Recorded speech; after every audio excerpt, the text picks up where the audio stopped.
equals a cold Brooklyn night. March 9, 1997. Los Angeles streets rested under a thin layer of midnight fog. The kind that made streetlights look like halos and turned passing cars into moving shadows. At the center of that haze was a man whose voice had already changed the sound of American music. Christopher George Latour Wallace, known to the world as the Notorious B.I.G. But tonight, he wasn't a legend. He was just a tired man leaving a crowded event, stepping into the kind of darkness that hides more than it reveals. His SUV waited at the curb, engine humming, headlights cutting through the fog. Music drifted faintly from inside a slow beat. Heavy, familiar, almost prophetic. People recognized him, but only as a silhouette. A wide frame, a tilted hat, a presence too large for a quiet night. Somewhere nearby, a car idled with its lights off, a rhythm in the air, not music, but tension. Moments later, gunfire erupted, short bursts, precise, echoing across the street like a cruel remix of the life he had lived. The SUV doors slammed, tires screeched, voices rose. But for Christopher Wallace, the world had already started dissolving into silence. What happened next would ignite rumors, rivalries, conspiracies, and a cultural wound that still hasn't healed. Was it revenge? A continuation of an East versus West feud? A personal betrayal? Or something far deeper, buried in the shadows of the music industry? Tonight, we go back to where it all began, long before fame, long before the wars, long before the night that would define him.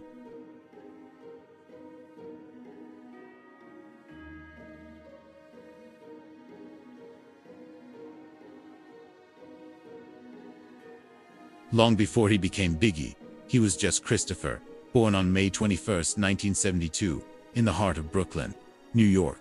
His first home sat along St. James Place in Clinton Hill, a place of old staircases, cracked sidewalks, and warm summer nights where kids played until the streetlights demanded they return home.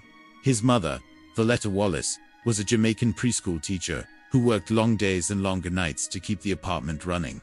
His father, Selwyn George Latour, a welder and politician, left when Christopher was just 2.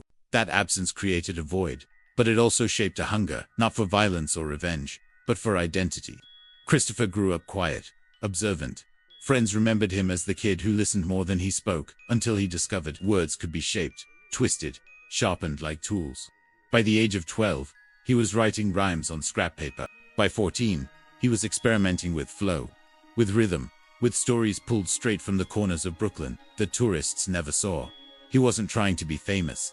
He was trying to be heard. Brooklyn in the late 80s was a war zone of poverty, rising crime, and territorial chaos. Music was an escape, but survival came first. Christopher drifted toward the streets, small hustles at first, then bigger ones. Arrests followed, short-term lockups, frequent warnings. But even inside those blocks, his talent became the stuff of local legend. People gathered around him the way they once gathered around griots and poets. His voice had weight, as if every sentence carried the gravity of a man twice his age. Teachers said he was brilliant. Neighbors said he was gifted.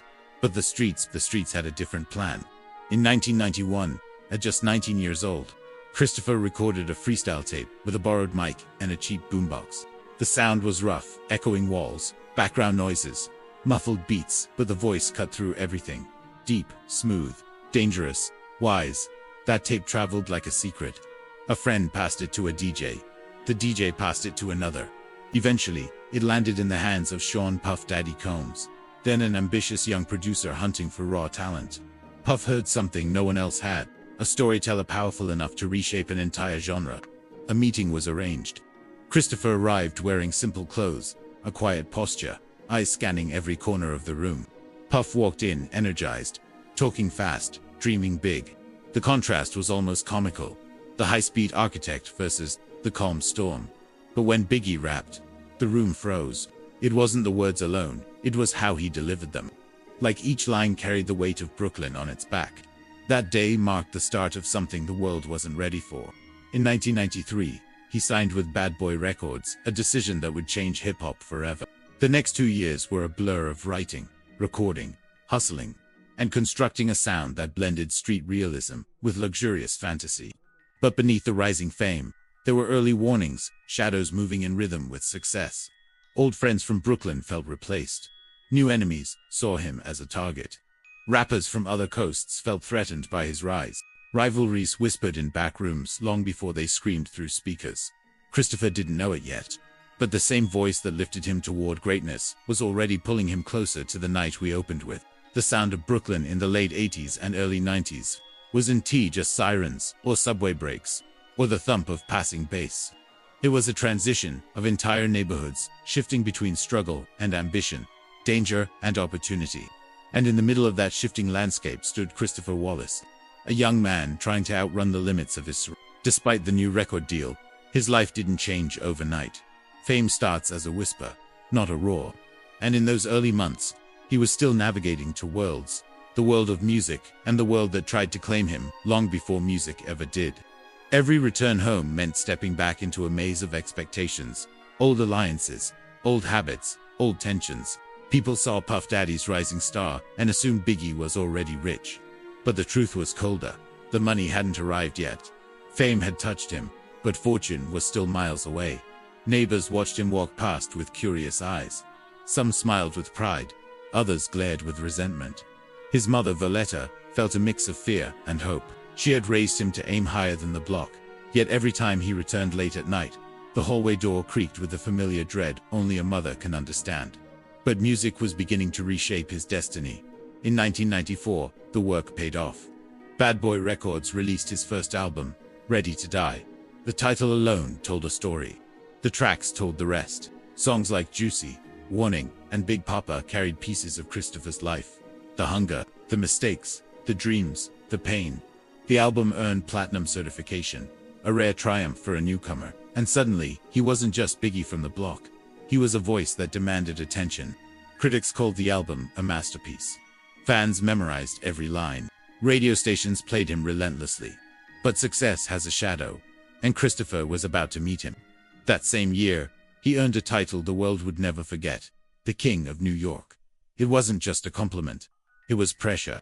New York hip-hop was a battlefield of egos, styles, and histories. Being its king meant carrying the weight of a kingdom where every rapper wanted the throne. His circle expanded producers, promoters, and rising artists. One of them was a young talent named Tupac Shakur. Their friendship began with laughter, mutual respect, nights filled with freestyles, and dreams bigger than any studio. They were two men on parallel paths, bound by talent and swallowed by the same industry. But the peace wouldn't last. Something was building beneath the surface: misunderstandings, rumors, industry games, and the bond that once felt unbreakable would soon collapse into one of the most tragic conflicts in music history. On stage, Biggie became a larger-than-life figure, confident, charismatic, commanding. His deep voice filled arenas, and his presence carried an energy that shook crowds. Offstage was different. He was introverted. He preferred dim corners over bright rooms. He laughed quietly. He trusted slowly. Those who knew him privately described a man far gentler than his lyrics suggested. A man who still visited the same bodegas, who still sat on the same stoops, who still felt safest in the familiarity of childhood streets. The contrast made him fascinating, a grounded soul inside a mythic body. But fame attracts admiration and danger alike. Amid rising fame, he married Faith Evans in 1994, after just a few days of knowing each other. The connection was instant, electric, and overwhelming. She was talented, spiritual, and understood the world he came from.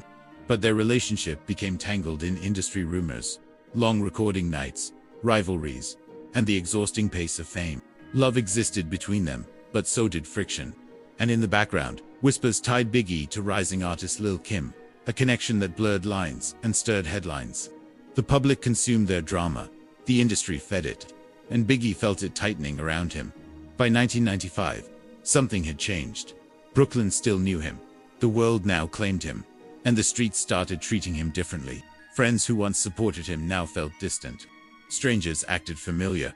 Money created divisions he never asked for. And then, there was growing tension between coasts. The media pushed it. The labels amplified it. Fans chose sides. And Biggie found himself standing at the center of a narrative he never wrote. The storm was forming slowly, quietly, and its first strike would come from a direction no one expected.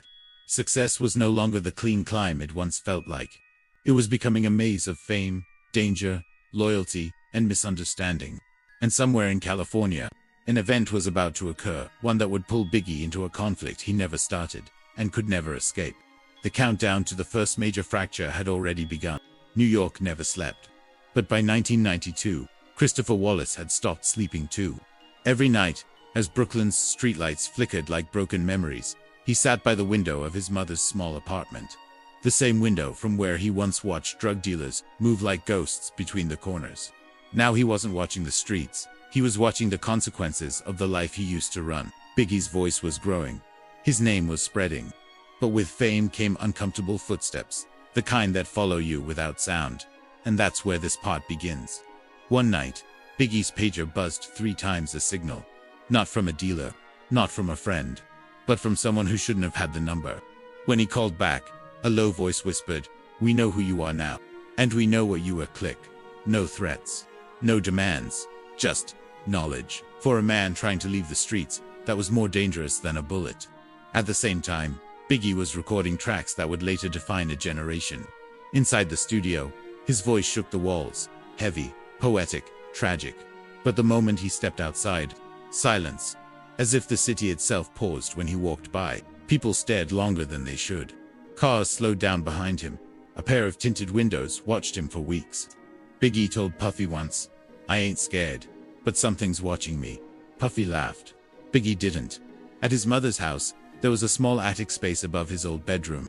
He used it to hide notebooks full of lyrics, raw stories about crime, betrayal, and broken lives. But one night, when he climbed up there, he froze. Someone had opened one of the notebooks. Not his mother, not a friend. Someone else had been in the house. And in the dim attic light, he saw something chilling. A page ripped out. A single message written in a rushed hand. Truth sells, but truth kills. For the first time, the Notorious B.I.G. felt the chills of being exposed. Not for his music, but for the secrets behind it. As fame pushed him forward, his past pulled him backward. Record labels wanted a gangster image, but actual gangsters wanted silence. He walked the tightrope between the music world and the street world. A bridge built on fear, loyalty, money, and lies. Sometimes he wondered, am I writing my future or documenting my doom? One night, after a late studio session, Biggie got out of the car and saw a man leaning against a lamppost. Face covered, hands in pockets. No noise, no movement. As Biggie walked past, the man said, "People want your story, Chris, but not all of it." Biggie turned, but the man was already gone. Just the echo of the warning remained. As his debut album neared completion, Biggie looked at the tracklist. Songs birthed from pain, poverty, and survival. He wanted people to hear his truth. But truth, he realized, was a double-edged blade. Sharp enough to build an empire. Sharp enough to end a life. And somewhere inside him, a quiet thought whispered, "The more real I get, the more dangerous this becomes." Fame didn't just arrive at Christopher Wallace's doorstep, slipped in like a shadow. Uninvited, unpredictable, and always watching. By 1993, Biggie's life wasn't divided into days anymore. It was divided into warnings. The soft ones, the loud ones, and the ones that came disguised as success. That interview haunted him for days.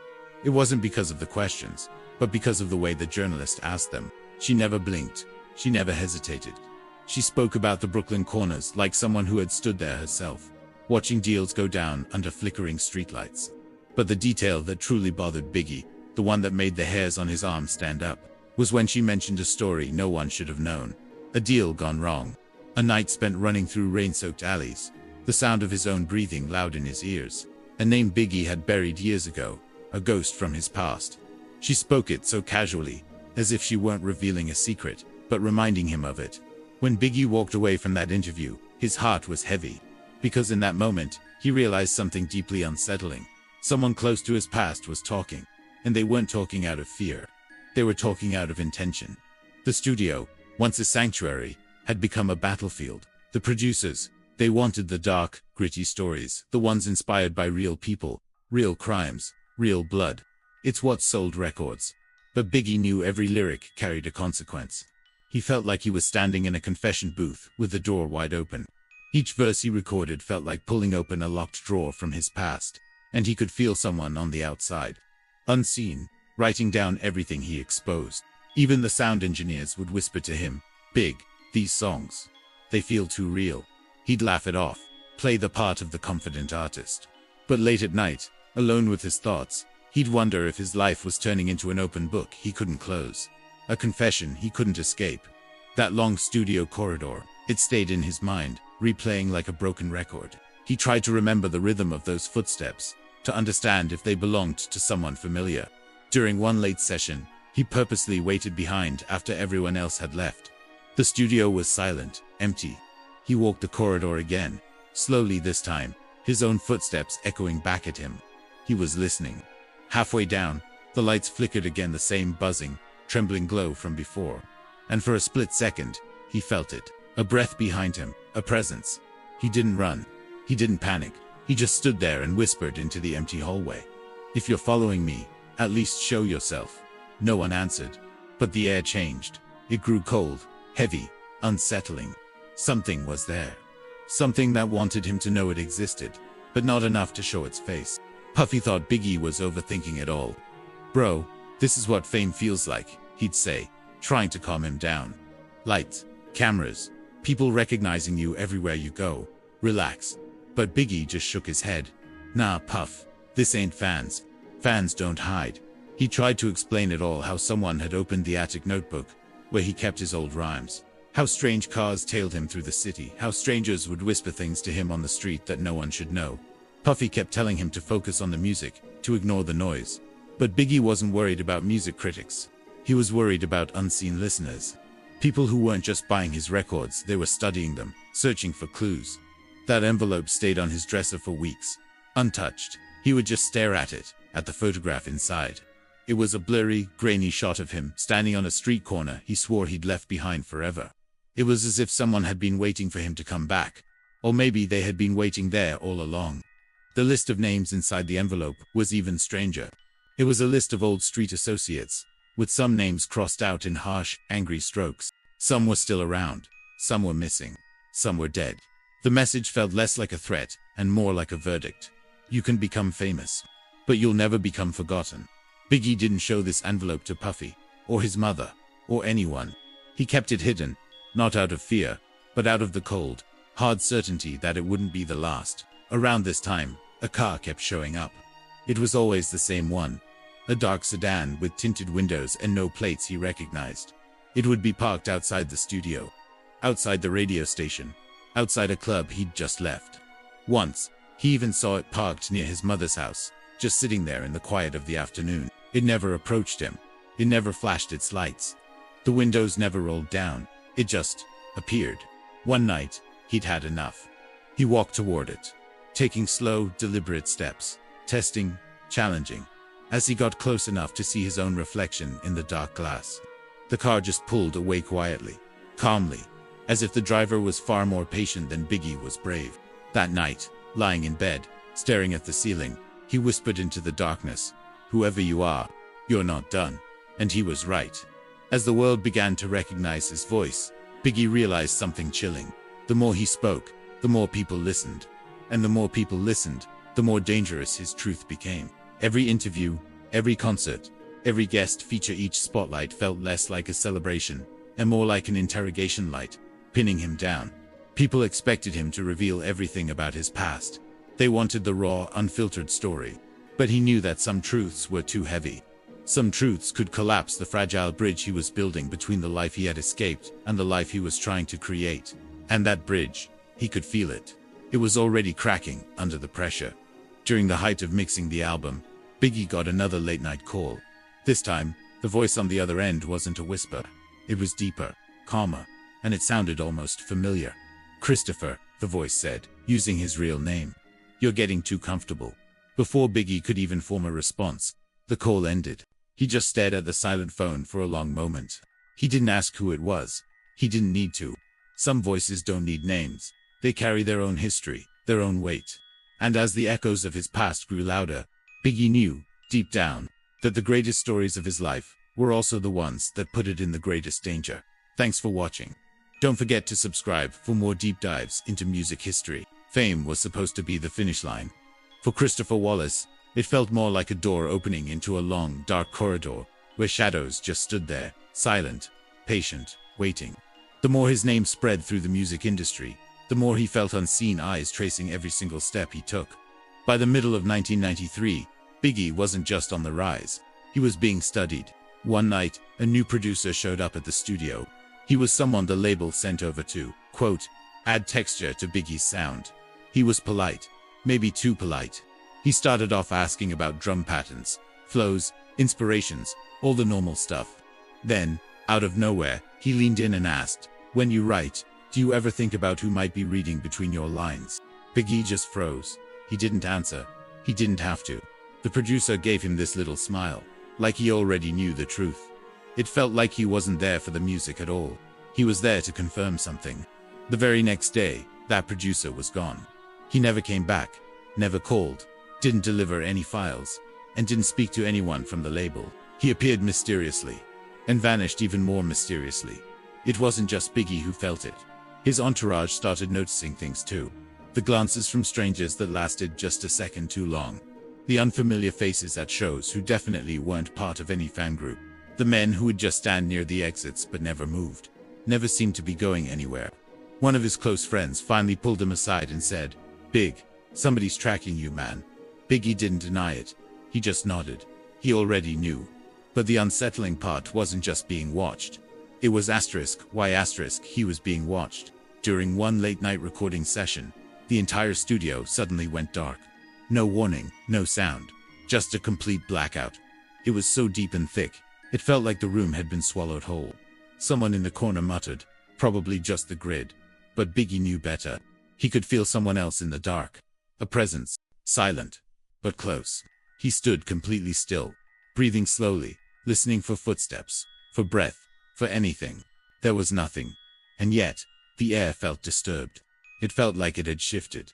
When the lights flickered back on a few minutes later, the engineer swore up and down that he saw a figure standing right behind Biggie just for a split second before it disappeared completely. Everyone else laughed it off as a trick of the eyes. Everyone, except Biggie. He heard things in that darkness that he never, ever mentioned to anyone again. As his debut album neared completion, Biggie wrote a verse that was too honest, too sharp. It was too revealing. He recorded it one time, in one take. Then he deleted the entire track. His engineer was confused and asked him why. Biggie just looked at him and said, because someone else is listening to these before the world does. He wasn't talking about hackers. He wasn't talking about the label.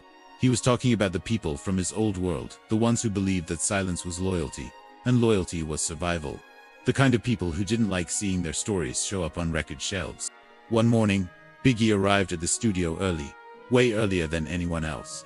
And there, in the center of the recording booth, he found a small, plain cardboard box. No label, no address. He opened it. Inside were three deeply unsettling things.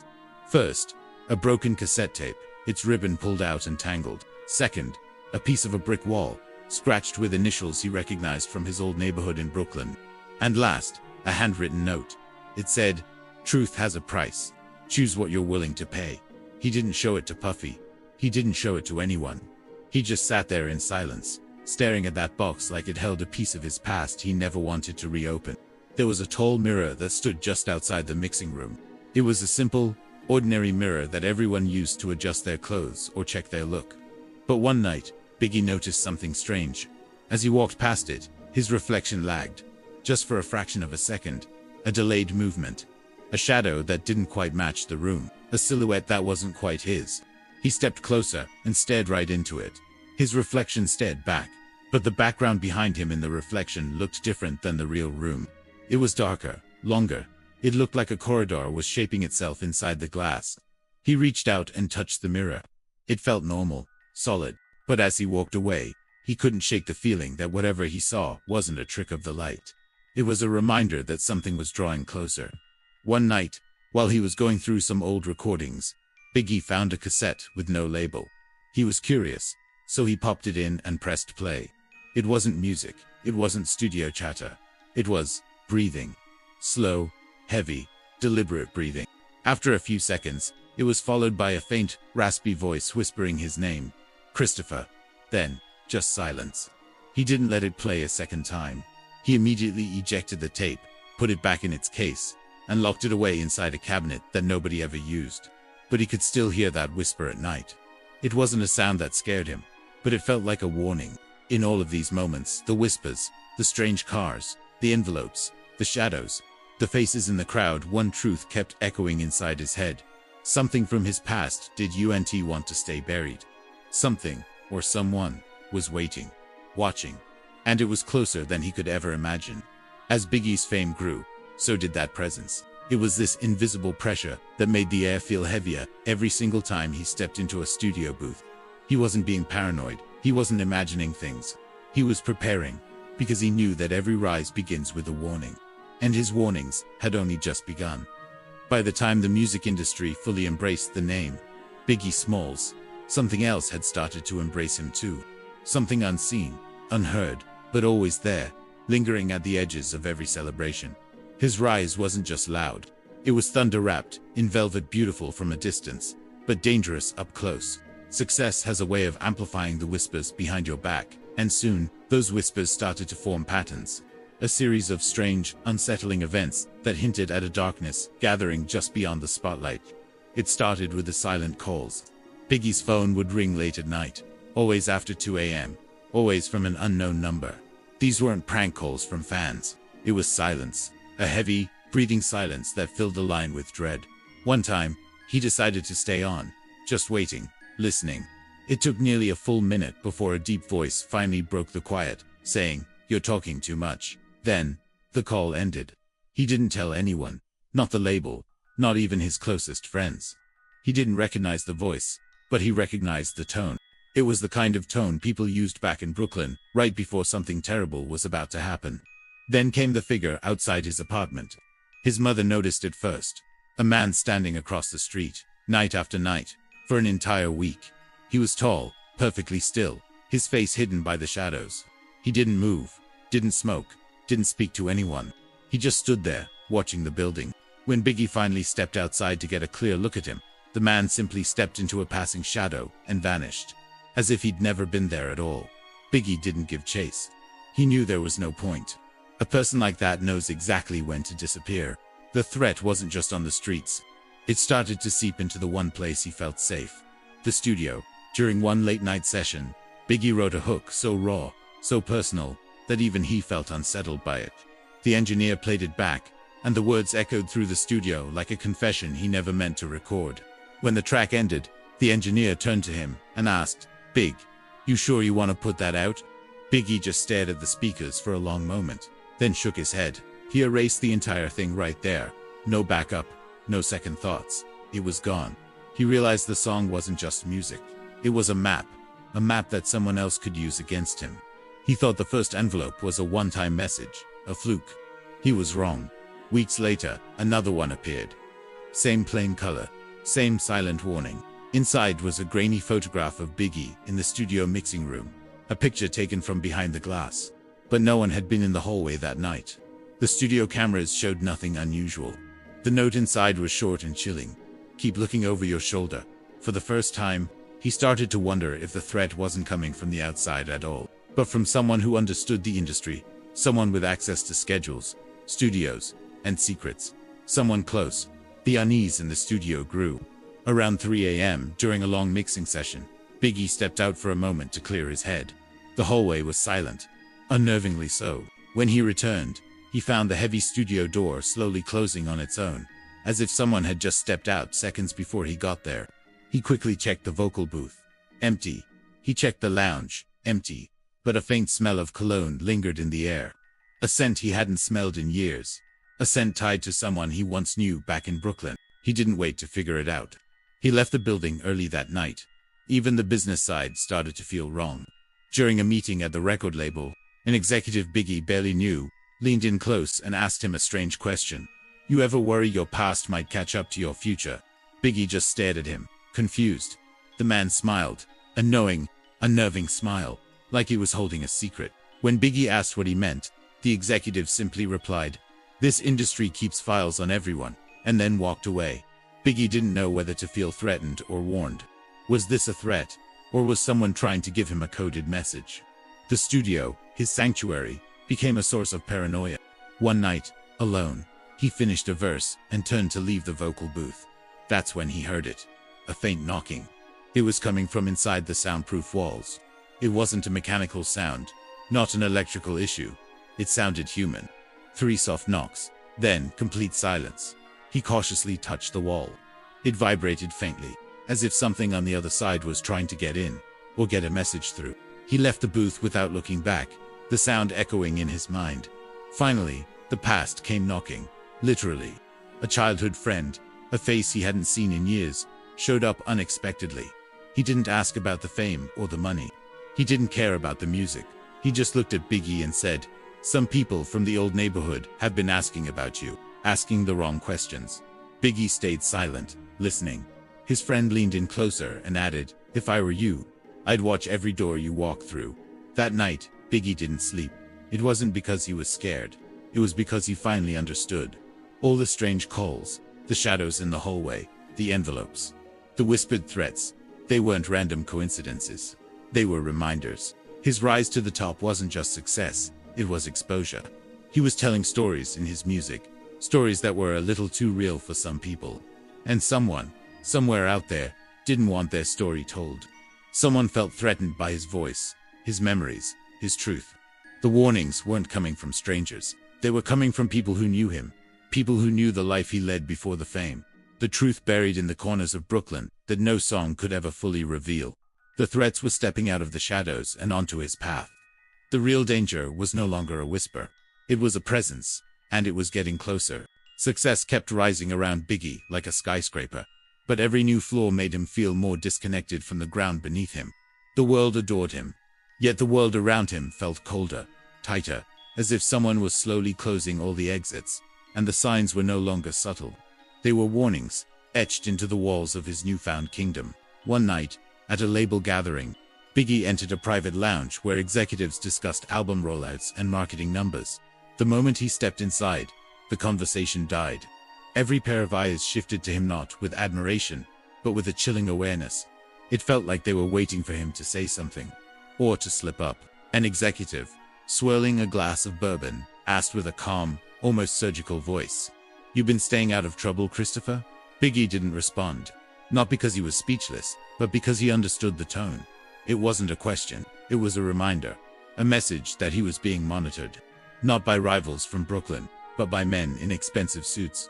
People who owned the studios, people who owned the stories, and people who liked their artists quiet. Soon, the interviews began to feel uncomfortable. Not all of them, just a select few. The kind of journalists who arrived with rehearsed smiles and notebooks that seemed to be filled long before they ever met him. They didn't ask about his dreams, his creativity, or the rush of fame. Instead, their questions were like probing knives. Where were you in '91? Who were you running with before Bad Boy? Any regrets from your early life? This wasn't curiosity. It was an interrogation. Christopher felt it in their tone. The industry wasn't just trying to lift him up. It was trying to figure him out, to categorize him, to decide how much of him was safe, and how much was dangerous. The warnings grew bolder. One morning, he found a sealed white envelope just outside his door. No postage, no address, just his name. Inside was a single sheet of paper with a typed sentence. Don't confuse applause with protection. No signature, no context. Just 7 words that felt like they were whispered from the shadows, from someone who knew exactly what kind of game he was walking into. It was a cold, stark reminder that the cheers of the crowd offered no shield from the silent powers that moved behind the curtain. During a late-night recording session, the unease seeped into his own art. Biggie was writing a verse about betrayal, the kind that comes from the person you trust the most. As he wrote, the words began to feel less like lyrics and more like messages from his own subconscious.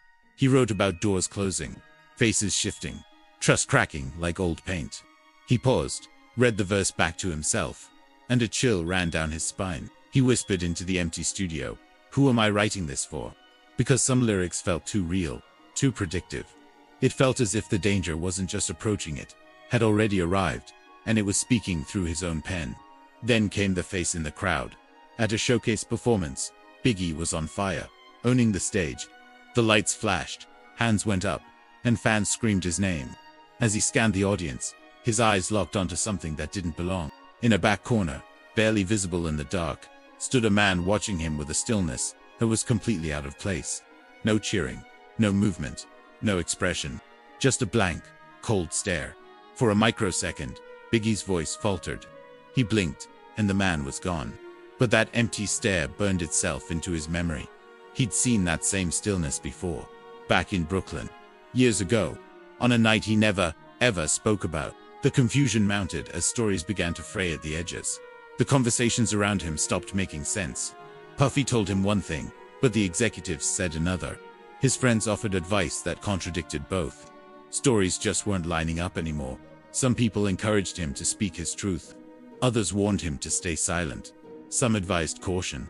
Every conversation felt like a puzzle piece from a different box, none of them fitting together. Slowly, with a dawning horror, Biggie realized that everyone wanted something from him, but no one wanted him to know what it was, or why. He was the centerpiece of a game where he didn't know the rules. Even the studio, his sanctuary, started to feel compromised. Inside the recording booth, he began noticing something strange. He'd closed the heavy, soundproof door behind him, locking himself in with his thoughts. But minutes later, he'd see it in his periphery, slowly drifting open. There was no draft, no technician, no footsteps outside. Just that slow, unsettling movement, as if an invisible hand had slipped inside just before the door reopened on its own. At first, he blamed the hinges, telling himself it was nothing. But doors like that don't move on their own. Not in multi-million-dollar studios. Not at 3 in the morning. And not when he felt eyes watching him through the glass from an empty mixing room. His mother, Violetta, saw the change in him. She noticed his quietness, the way his eyes were always distracted, scanning the room. She saw how he'd checked the windows twice before sitting down. One evening, her voice gentle but firm, she asked, "Christopher, are you in some kind of trouble?" He didn't answer her, not because he wanted to lie or hide anything, but because he honestly didn't know what kind of trouble it was. Was it the streets, the feds, the industry? That uncertainty scared him more than any beef back in Brooklyn ever had. Then, one night, it all clicked into place. After another silent phone call, another hang-up with no one on the other end, Biggie sat alone on the edge of his bed. The house was quiet. Too quiet. He thought about it all. The calls, the unsigned letters, the shadows in the crowd, the prying journalists, the watching eyes of the industry, the friends who suddenly grew distant. And it hit him with the force of a physical blow. This wasn't about enemies from his past catching up to him. This was about powerful people who wanted to control his future. People who feared the power of his voice. People who understood the influence he carried and wanted to shape it for their own purposes, or silence it completely. Fame wasn't the threat. Fame was the weapon, and someone else was aiming it. As he finally laid back, staring at the ceiling, Biggie understood something he had ignored for too long. Danger doesn't always knock. Sometimes, it just follows quietly, matching you step for step, waiting for the moment you finally stop running. His world was expanding: the music, the fame, the global recognition, but the circle of trust around him was tightening into a noose. And deep down, in a place he couldn't lie to himself, he knew whatever was coming next wouldn't be another warning. It would be a collision between the incredible life he had built and the shadows he could no longer outrun.